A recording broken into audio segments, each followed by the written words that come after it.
A ver, ¿cómo es posible que una de las regiones más ricas del Imperio Español sea hoy uno de los países más pobres de Sudamérica? Esa es la pregunta del millón. La paradoja que vamos a intentar desgranar hoy, viajando a través de la historia, a menudo convulsa, de Bolivia. Es que aquí está el meollo de todo, ¿verdad? Por un lado, una tierra de una riqueza casi de leyenda, que llegó a financiar imperios enteros, y por otro, una nación que hoy en día sigue luchando contra la pobreza y una inestabilidad que parece no tener fin. Esta contradicción, como veremos, no es para nada casual, es el resultado de siglos de historia. Así que la pregunta es muy directa. ¿Por qué? Y para responderla, pues no queda otra que rebobinar, irnos muy atrás en el tiempo, hasta la fuente misma de esa riqueza mítica. Bueno, pues nuestra historia arranca en plena época colonial. El descubrimiento de una sola montaña lo cambió absolutamente todo, no solo el destino de la región, sino la economía mundial de la época. Bienvenidos a Potosí. Ojo a esta cifra porque es una auténtica barbaridad. Se calcula que el 85% de toda la plata que se sacó de los Andes venía de un único lugar, el Cerro Rico de Potosí. Fue literalmente la mayor operación minera de la historia del Imperio Español y con ella financiaron sus guerras y sus lujos durante 2 siglos. Claro, que toda esta riqueza se levantó sobre un sistema de explotación terrible, la mita. ¿Qué era? Pues un sistema que obligaba a las comunidades indígenas a mandar a su gente a las minas. Las condiciones eran infrahumanas. Ese fue el coste humano que sostuvo a Montaña de Plata. Un coste altísimo. Y el resultado fue una ciudad que en su momento era un centro global. Potosí era sinónimo de riqueza, de opulencia. Pero claro, su destino estaba atado al mineral. Cuando las vetas más ricas se agotaron allá por el siglo XVIII, la región entró en una decadencia muy profunda. Y eso sentó las bases para todo lo que vendría después. Vale, saltamos de siglo. Nos vamos al XIX. Bolivia consigue la independencia en 1825, pero se encuentra con un reto gigantesco. ¿Cómo construir un estado estable sobre las ruinas de una economía basada solo en sacar plata de una montaña? Los primeros 50 años fueron, un auténtico torbellino. Hubo un intento de unirse con Perú, pero sus vecinos, Chile y Argentina, lo aplastaron. Y lo que vino después fue la era de los caudillos, líderes militares que gobernaban por la fuerza, metiendo al país en un ciclo sin fin de golpes de Estado y ruina económica. Y en medio de todo ese caos llegó la gran catástrofe, la Guerra del Pacífico.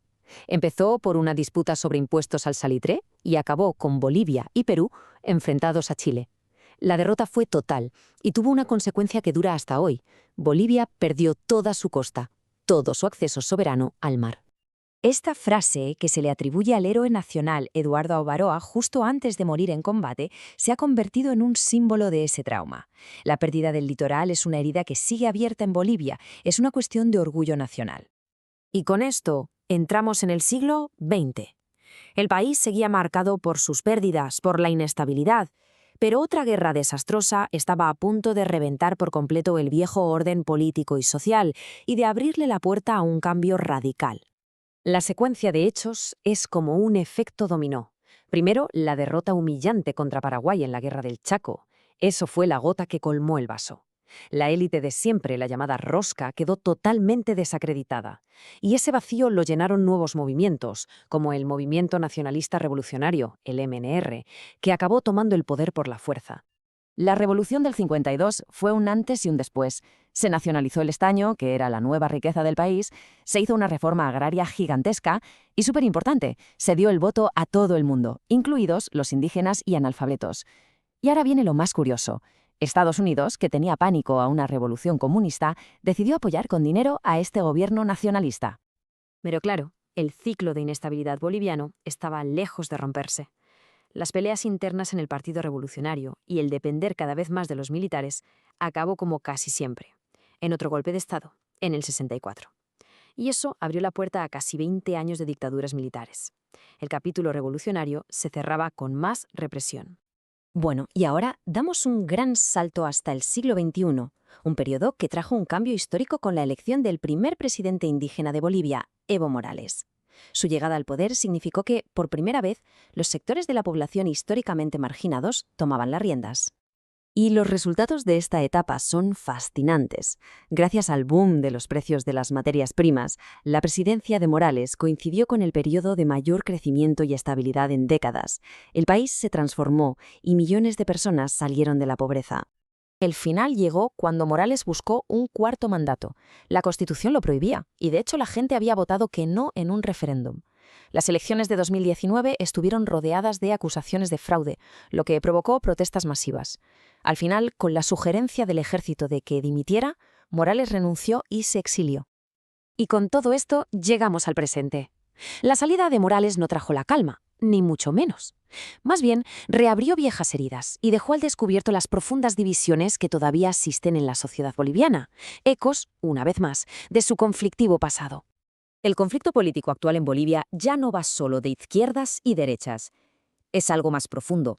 Es una fractura entre dos visiones del país. Por un lado, una visión anclada en el mundo rural e indígena. Por otro, una visión más urbana, de profesionales y mestizos. Son dos Bolivias que luchan por definir el futuro. Y la polarización sigue. El gobierno interino que sucedió a Morales duró muy poco y su presidenta terminó detenida.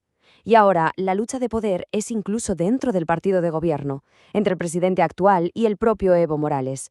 Esto amenaza con romper el movimiento que ha dominado la política boliviana desde 2006. Al final, toda la historia de Bolivia parece girar en torno a esa misma paradoja. Una riqueza natural increíble que, en lugar de generar desarrollo, ha traído ciclos de auge, caída e inestabilidad. La gran pregunta que queda en el aire es si el país podrá por fin superar esas divisiones y romper con los patrones del pasado para construir un futuro distinto.